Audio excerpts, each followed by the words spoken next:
Here's how to quickly activate your eSIM on your Android and iPhone. You likely clicked this video from the activation guide or directly from your QR code screen. It looks like this. If you ever need to come back here, for example, to reinstall your eSIM on the same device, just go to View Details and select eSIM QR and Info.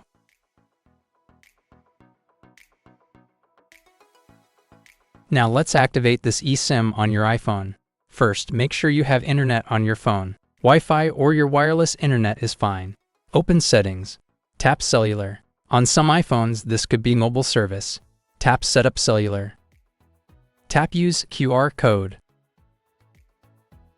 Scan the code from your Bcengi activation screen. Tap Continue. Activation will take a minute.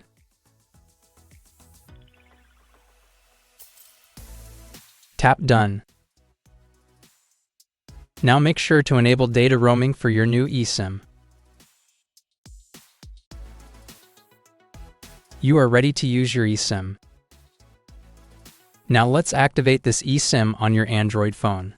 First, make sure you have internet on your phone. Wi-Fi or your wireless internet is fine. Open Settings.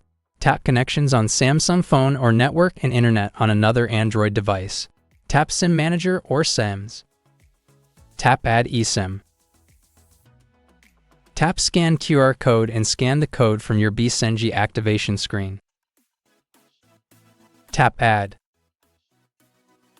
Activation will take few seconds. Now make sure you have data roaming enabled. You are ready to use your eSIM.